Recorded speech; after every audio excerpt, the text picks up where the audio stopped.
So we're out here with the Yaris, let's get to this. So the first instruction is stock airbox and remove the scoop. So the instructions do go downwards, not left to right, which you may think is logical, but yeah. Figure 1, stock airbox, remove the scoop. So let's try and get that done first. Okay, so we can see this scoop here, which is actually, as you can see, hollow. It's actually hollow on the back side as well. So I think the best way to get this out is there's a couple of pops here and here, and it should come out. I know some people have had that come out just by driving, so let's try and do that first.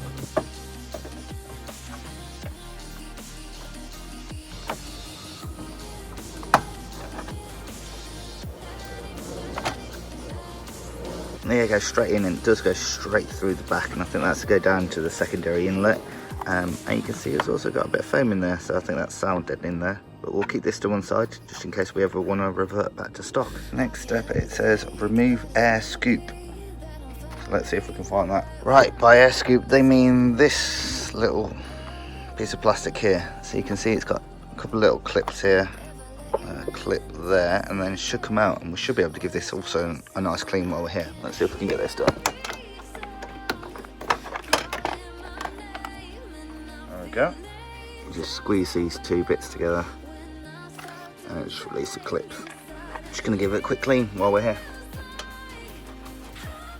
It's one thing I've noticed about this car, it does get very dirty down around this slam pan. Right, step number 4 is remove the vacuum module. So this is on the side of the airbox, which looks like a nut on the top. And then it says unplug the module on the Airbus and pull the vacuum line off the airbox. So I take it's these lines. Let's try and see what we can do.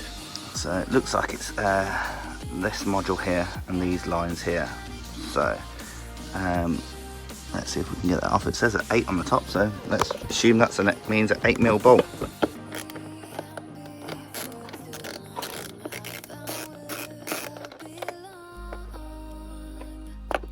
There we go. So the sensor's now off. We just need to remove this line. I assume going down here, and this is definitely on pretty tight. Perfect. I'm not sure what to do with this one, so I'm going to leave it here for now.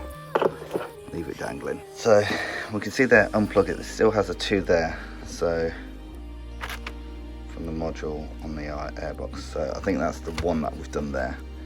So next up, disconnect the MAF sensor. So that's at the back.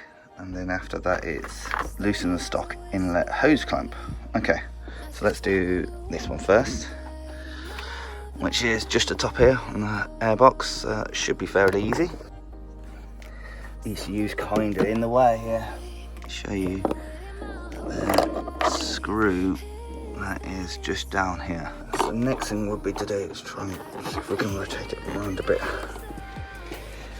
And it's not coming around. Is it wants us to remove this next, so I'm going to try and remove that next and see if that gives us the wiggle room. And wiggle it loose. There we go. Now we've still got this stubborn one here, but we should be able to get to it a little bit easier now.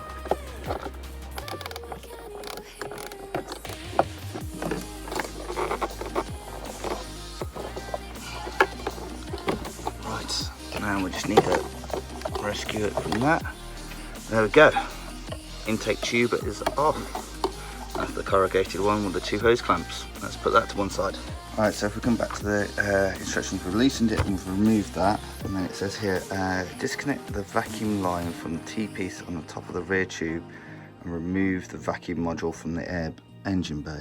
Assume that means this vacuum line here to operate the other flap. So we want us to remove this.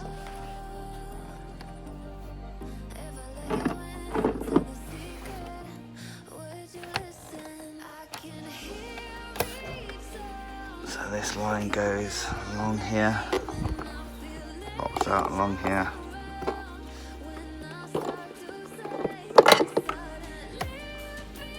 Oh, I've got a bit stuck down there. There we go, I've left the sensor attached, make it easier. and then use the 4mm cap to plug the T-piece. These look pretty much identical, so let's just put one of these on. And we're going to be popping it on just there. Try and see if I can get this on the camera. Boop, boop, boop. Number 11, remove the M8 bolts ×2 holding the top of the tube and loosen the hose clamps. Okay, so this must be the next part of the inlet. Look under here, I think it's referring to this one here, and this is maybe another one. It feels like an M8. There isn't a lot of space beyond there, but let's see if we can get this out. Let's try a 12mm. It's a 12mm.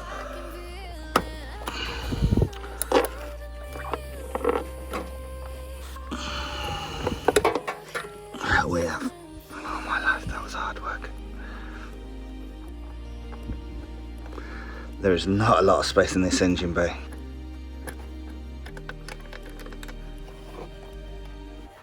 Right, so now that one's out, I think the next one we have to contest with, you can see just this one here behind the sensors. I'll see if I can get a better angle. So this one just there.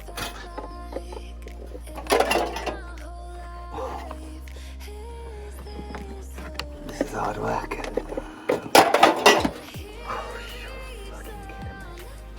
Right, so having a lot of trouble getting to that little Jubilee clip down there.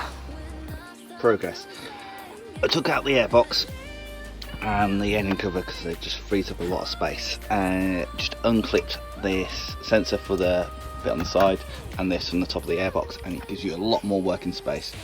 Now this bolt down here is a bugger to get to, 12mm, but now the airbox is out, you can wrap your arm round and through and get to that bolt.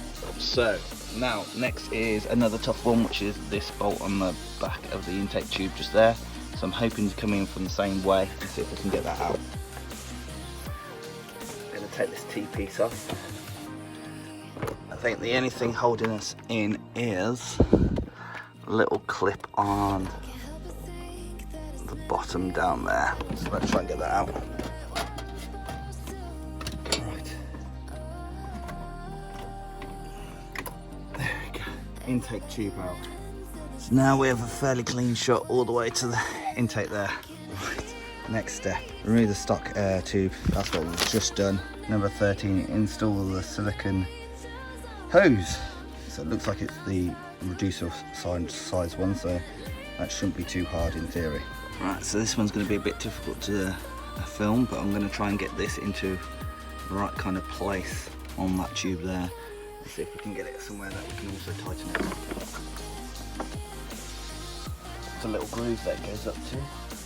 I'm going to try and get it in a place where we can reach to it easier than the stock one to tighten up. Yeah, that's on pretty tight. Is install the first tube. So we're going to need another hose clamp. Metal tube, so it's not the one with the mass sensor hole, it's this one here. And it's going to go in long side first.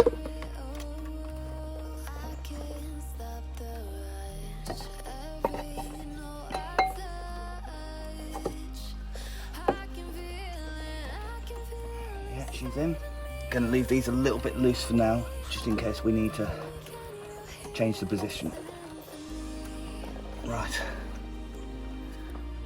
That's not touching or rubbing on anything. Right, next up we've got remove the rubber mount from the airbox bracket, and again remove the rubber mount from the airbox bracket.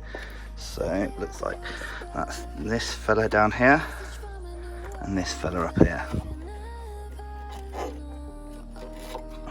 They just pull straight out. Oh, my bad, sorry, leave this one in. We'll take this one out.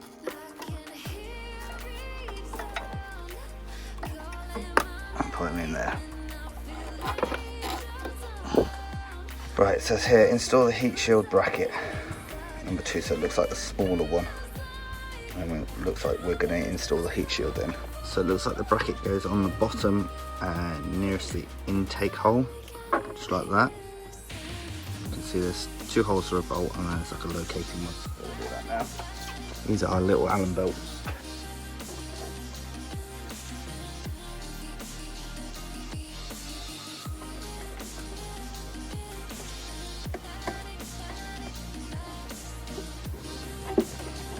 That's on solid. So next we've got number 19, install M6 screws to install the heat shield. So it looks like it's screwed going down, and use M8 to fix the bracket. Okay, let's try and figure that out now.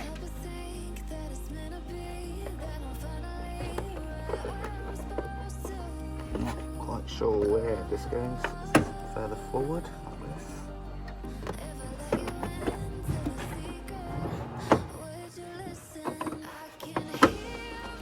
So as you can see, the box actually goes, well, heat shield actually goes quite near the front. You can see it actually comes all the way out the front here, and it looks like it's going to have a bolt through here, which is an existing hole in the front radiator support, and then that's where the bracket is that we've just fitted. So if we look underneath, you can just see, if you can, just here where the bracket is, and that's where the bigger bolt will go.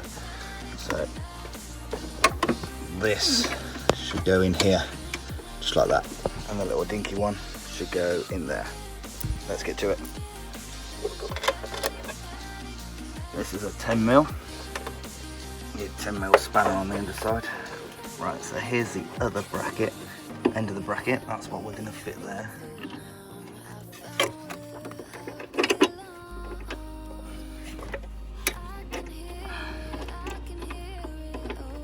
Bolt on the bottom seems to be a 13mm. Now I think we need to go back in for the other M8 screw, is it? Yeah, to fix the other larger bracket on. Right, so this bracket's going on the underside of there to that hole there. I think it probably would have been wise to put this bracket on when we put that bracket on, but we didn't. So let's do it now, upside down.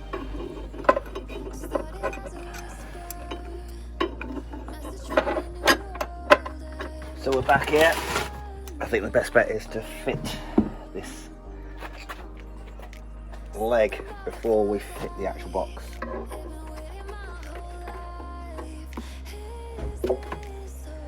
There we go, now let's try that.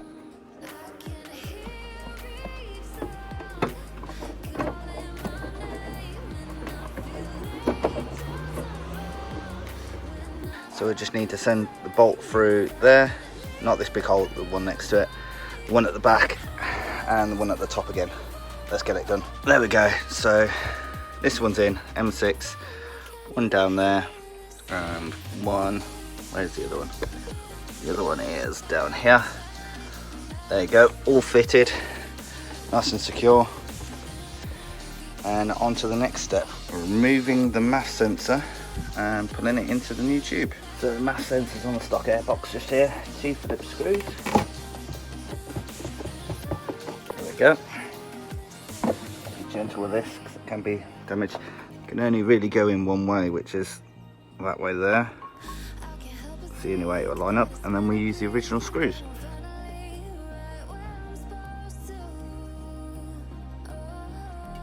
There we go, all fitted. Next up is to fit the silicone joining hose and then that pipe into the heat shield. So we'll do that next. So I want to fix this on here. I also want the Jubilee clips to be somewhere that's accessible. I want to make sure the arrow just here continues pointing towards the engine.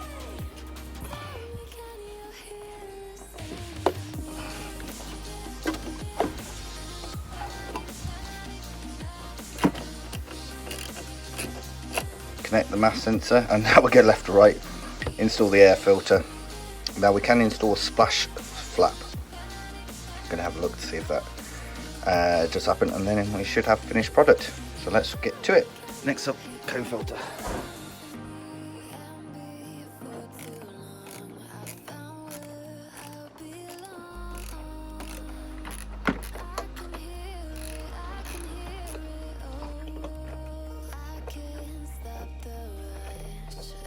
Right, next up, plug in the mass sensor. This one here.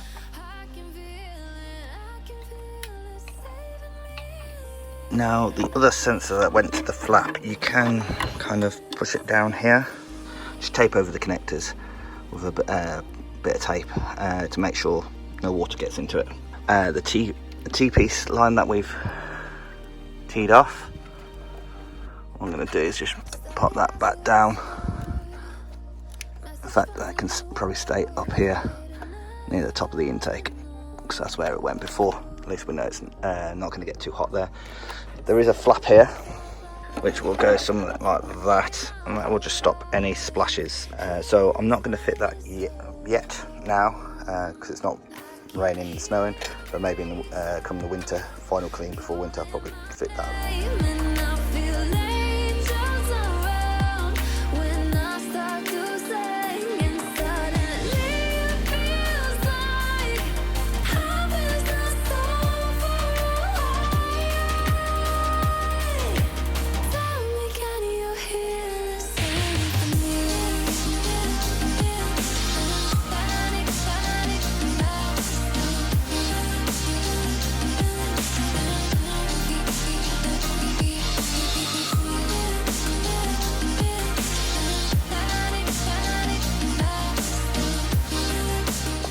Right, so this install has just completed it. My hands are tattered and torn, but let's try and give it a first startup and see what it sounds like.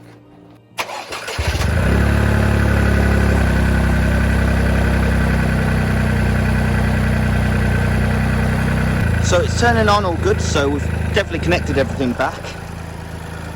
There we go, it's already gone into closed loop. So everything's connected, so it's not warmed up, so I'm not going to go crazy, but let's try a couple of pumps.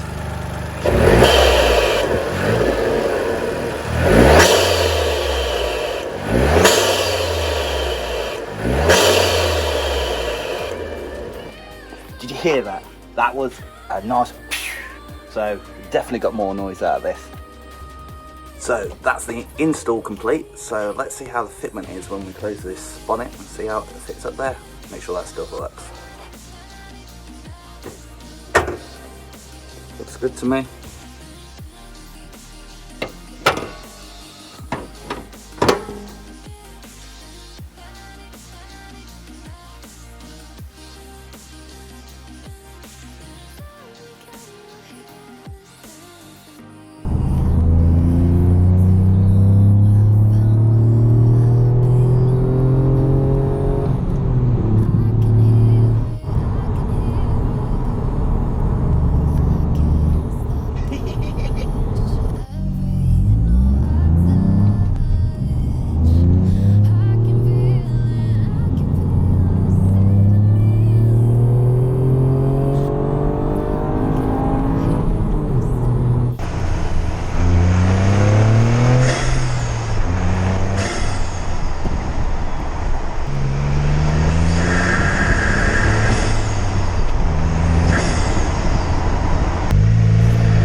So we're back from a drive, so we're going to pop up the bonnet and see if we feel a difference in temperature inside the heat shield and outside the heat shield, and we'll give it some revs. I think my neighbour's going to kill me for this.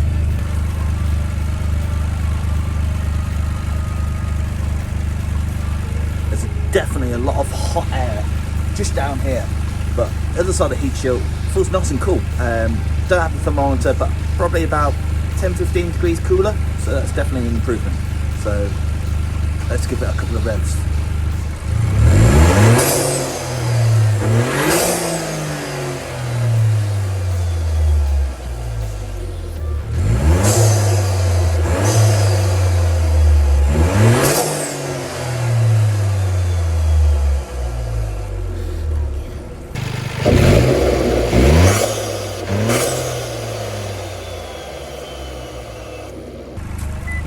that's definitely made a difference to the sound.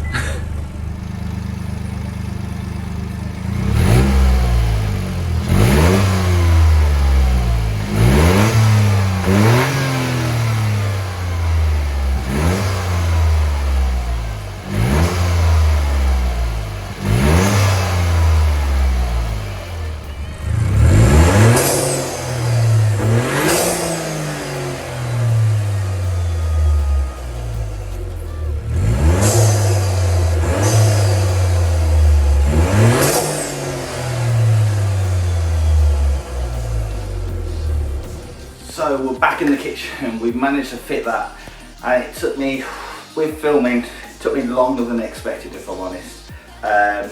Props to the construction, quality of the part, 10 out of 10. Instructions, 6 out of 10. I'd say best thing to do is follow this video, because the instructions aren't the best. Definitely could do with some improvement, so if it was me, I'd rearrange some of those instructions and maybe make them a little bit clearer. But other than that, the instructions give you kind of the way to go, so you can figure it out yourself. So that was a bit of in and out. I'd say the hardest part of this is just the GR Yaris. The Yaris there's a lot of parts, components in that engine bay, and it is tight. Those 3 bolts on the back, on the second part of the intake tube, wow, they are tricky to get a hold of, and I think that's where the instructions could maybe be a little bit clearer. Get rid of the airbox, get rid of the engine cover, and try and come in from reach around. So hopefully this video has helped you if the instructions haven't helped you, and if it has, give it a thumbs up. But I hope you liked it, I hope you enjoyed it, and I hope this helped you make a decision whether it's the right intake for you. And if you do want to pick one up, go and hit the guys up at MST Performance. Tell them I sent you, tell them that you've seen the video, and see if they can hook something up for you. As I say, the kit should be out either when this video is out or in the next week or 2 after this video is out. If you liked this video, I'd really appreciate a thumbs up. If you didn't, that's perfectly fine, I totally understand it. Give it a thumbs down, and that's no worries. Just put a comment in the below how you think I could have made it better, and then I'll try and make that happen in the future. So until the next time, goodbye.